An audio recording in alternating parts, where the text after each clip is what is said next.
بسم اللہ الرحمن الرحیم۔ کلاس 10 اسلامیات، سبق نمبر 2، پیج نمبر 89۔ سبق کا نام ہے صبر، شکر اور ہماری انفرادی و اجتماعی زندگی۔ بیٹا اس سبق میں ہم صبر، شکر اور پھر ان دونوں کے ہمارے اور آپ کے انفرادی و اجتماعی زندگی میں جو کردار ہے اس کو ہم تفصیل کے ساتھ پڑھیں گے۔ چونکہ یہ مختصر ویڈیو ہے تو میں اختصار کے ساتھ موٹی موٹی باتیں بیان کروں گا، پھر یہ سبق جب آپ پڑھیں گے تو انشاءاللہ آپ کو کوئی تکلیف نہیں ہوگی۔ سب سے پہلے آپ مشق کی طرف جاتے ہیں۔ مشق میں جو اس کے 2 کوشچن ہے۔ سوال نمبر 1، اسلامی تعلیمات میں صبر کی ترغیب کیوں دی گئی ہے؟ سوال نمبر 2، قرآن و سنت میں شکر کی کیا اہمیت ہے؟ ایک سوال صبر کے بارے میں آیا ہے، دوسرا کوشچن جو ہے وہ شکر کے بارے میں۔ تو سب سے پہلے ان دونوں کے لغوی معنی اگر ہم کریں گے تو بہتر ہوگا کہ یہ صبر کیا چیز ہے اور شکر کیا چیز ہے۔ تو صبر کے لغوی معنی ہے روکنا اور برداشت کرنا، اور قرآن کی اصطلاح میں اور اس کا اصطلاحی جو مفہوم ہے وہ یہ ہے کہ ناخوشگوار حالات میں اپنے نفس پر قابو رکھا جائے اور گھبرانے کی بجائے ثابت قدمی اختیار کی جائے، یعنی پریشانی، تکلیف اور صدمے کی حالت میں پامردی، ثابت قدمی اور ہمت قائم رکھتے ہوئے اپنے رب پر بھروسہ کیا جائے۔ یعنی صبر کا مطلب یہ ہے کہ آپ میں برداشت کا مادہ پیدا ہو اور ہر قسم کی تکلیف اور مصیبت، صدمہ، پریشانی آپ کو سامنے آ جائے تو وہ ہمت اور ثابت قدمی اور پامردی کے ساتھ اس کا مقابلہ کرنا اور اپنے رب پر توکل اور بھروسہ اگر کیا جائے تو یہ اسلام میں جو ہے اس کا مفہوم ہے۔ پھر اس کے احادیث میں اور قرآن میں ہم بعد میں پڑھیں گے۔ آپ صلی اللہ علیہ وسلم نے جو اس کے فضائل بیان کیے ہیں، جس طرح ان اللہ مع الصابرین کی صورت میں وبشر الصابرین کہ صبر کرنے والوں کو خوشخبری سنا دیجیے، تو انشاءاللہ وہ بعد میں پڑھیں گے۔ دوسرا جو ہے وہ شکر، تو شکر کے لغوی معنی ہے کسی کے احسان و عنایت پر اس کی تعریف کرنا، اس کا شکریہ ادا کرنا، اس کا احسان ماننا اور زبان سے اس کا کھل کر اظہار کرنا۔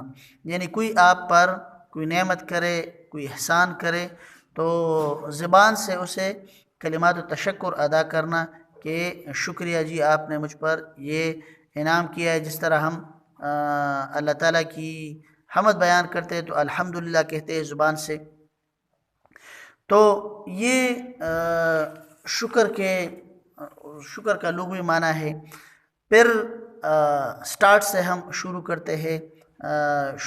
صبر و شکر کے لغوی معنی بیان کرنے کے بعد چونکہ اس سبق میں ہمارے جو انفرادی زندگی ہے اور اجتماعی زندگی ہے، جو اوپر ٹاپک دیا ہے، سبق کا نام ہے کہ اس میں صبر و شکر کا کیا کردار ہے۔ تو صبر و شکر ایک مسلمان کے ایسے اوصاف ہے، یہ مسلمان کی صفات میں سے ہے کہ یہ دونوں چونکہ اچھی صفتیں ہیں اور ہونا چاہیے ایک مسلمان میں بحیثیت مسلمان وہ صابر بھی ہو اور شکر گزار بھی ہو، جو ایمان کے کامل ہونے کی دلیل ہیں۔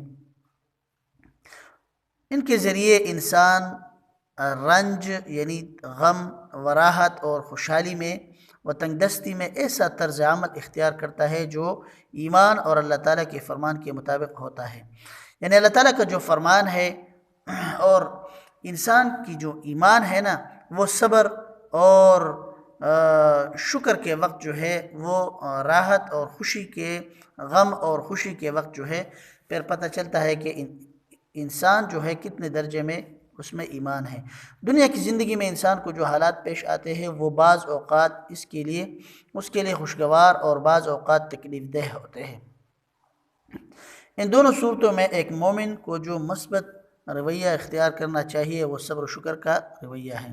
یہی وجہ ہے کہ ہماری انفرادی اور اجتماعی زندگی میں صبر و شکر کو بہت اہمیت ہے۔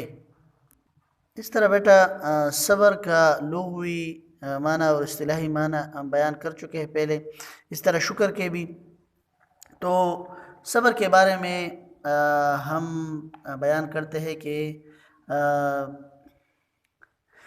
ایک مسلمان کو کوئی دکھ یا پریشانی کا سامنا کرنا پڑے تو اسے سوچنا چاہیے کہ میری آزمائش ہے۔ کوئی مصیبت تکلیف وغیرہ آ جائے مسلمان پر تو اس کو بس یہ سوچنا چاہیے کہ اب میری آزمائش ایگزام کا امتحان کا وقت ہے، اللہ تعالیٰ مجھے آزما رہے ہیں، اسے اللہ کے سوا کوئی دور نہیں کر سکتا۔ مجھے اس موقع پر بے صبری سے کام نہیں لینا چاہیے۔ ہمیں یہ نہیں کہنا چاہیے کہ نعوذ باللہ بس اللہ تعالیٰ نے صرف مجھے دیکھا ہے، مجھ پر بیماری جو ہے، بیماری غم تکلیف وغیرہ جو ہے مجھے دیتے ہیں۔ نہیں، اس حالت میں اللہ تعالیٰ سے مدد کی دعا کرنی چاہیے۔ اور پہلے انبیاء علیہ السلام کے واقعات وہ اگر ہم اس کو اسٹڈی کریں گے تو اس میں ہمارے اور آپ کے لیے بہت جو ہے کامیابی بھی ہے اور سبق ہے، سبق آموز۔ جس طرح ایوب علیہ السلام کے واقعات، بہت بڑی پریشانی اور بیماری جو ہے اللہ تعالیٰ نے اس کو بیمار کیا تھا لیکن اس نے صبر سے کام لیا تھا۔ اگر اس موقع پر صبر و ہمت سے کام لیا جائے تو اس آزمائش میں کامیاب ہونے پر بہترین اجر ملے گا۔ اس طرح اطمینان و ثابت قدمی، اگر ہم میں ثابت قدمی پیدا ہو جائے کہ ساتھ حالات کا مقابلہ کرنے کی صلاحیت پیدا ہوگی اور اللہ تعالیٰ ہر قسم کی پریشانی اور گھبراہٹ سے نجات دے گا۔ تو یہ تو ہماری انفرادی زندگی کے میں صبر و مصیبت، اگر صبر سے ہم کام لیں گے نا تو اس غم تکلیف اور مصیبت سے ہم نجات حاصل کر سکتے ہیں۔ اسی طرح اجتماعی زندگی میں، مسلمانوں کی اجتماعی زندگی میں بھی صبر کے مفید نتائج سامنے آتے ہیں۔ قوموں پر جب کوئی مصیبت یا برا وقت آ جائے تو اس کا مقابلہ صرف ہمت اور صبر ہی سے کیا جاتا ہے۔ اگر ہم میں ہمت، استقامت اور اولو العزمی ہے تو ہم اس بڑے سے بڑے مصیبت کا ہم مقابلہ کر سکتے ہیں۔ اگر ان حالات میں افراتفری، بدنظمی، مایوسی اور بے عملی کا مظاہرہ کیا جائے تو قومیں تباہ ہو جاتی ہے۔ اگر ہم میں مایوسی پیدا ہو جائے کہ ہم اس کا مقابلہ نہیں کر سکتے تو معمولی غم اور تکلیف کی وجہ سے بڑی بڑی قومیں تباہ ہو چکی ہیں۔ ایسی قومیں یہ ثابت کرتی ہے کہ وہ آزمائش میں پورا اترنے کی صلاحیت نہیں رکھتی اور عالمی برادری میں انہیں ایک باعزت مقام کا کوئی حق حاصل نہیں، کیونکہ اللہ تعالیٰ کی تائید و نصرت انہیں کو حاصل ہوتی ہے جو صبر کا دامن ہاتھ سے نہیں جانے دیتے۔ پھر قرآن کریم میں اللہ تعالیٰ نے صبر اختیار کرنے والوں کے بارے میں وہ آیات ہے، ان اللہ مع الصابرین، بے شک اللہ تعالیٰ صبر کرنے والوں کے ساتھ ہے۔ اسی طرح جن انبیاء علیہ السلام نے صبر کیا ہے، قرآن کریم میں انبیاء علیہ السلام کی خوبیوں میں سے ایک خوبی صبر بیان کی گئی۔ سورۃ الاحقاف آیت نمبر 35 میں صبر کو اللہ تعالیٰ نے بڑے حوصلے والے رسولوں کی سنت قرار دیا ہے۔ حضرت ایوب علیہ السلام کو اللہ تعالیٰ نے نعم العبد کا خطاب دیا تھا کہ یہ سب سے بہترین اور اچھا بندہ، تو یہ اس لیے کہ اس پر اللہ تعالیٰ نے بیماری طاری کر دی اور اس بیماری میں اس نے جو ہے ناشکری نہیں کی۔ دوسری روایت ہے بشر الصابرین، اللہ تعالیٰ فرماتے ہیں صبر کرنے والوں کو خوشخبری سنا دیجیے۔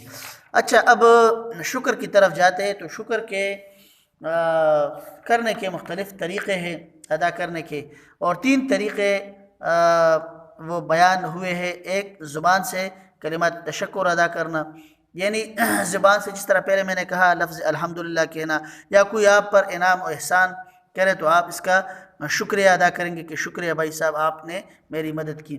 اور اسی طرح دل میں اللہ تعالیٰ کی عظمت اور اپنی اطاعت و بندگی کا احساس رکھنا، دل میں اس کی عزت کرنا، دل سے اس کی عزت کرنا۔ ہم اللہ تعالیٰ کی نعمتوں کو استعمال کرتے ہیں تو دل میں اللہ تعالیٰ کی عظمت ہمارے دلوں میں ہو اور ہم پھر جو ہے اس کی بندگی آسانی کے ساتھ کر سکتے ہیں۔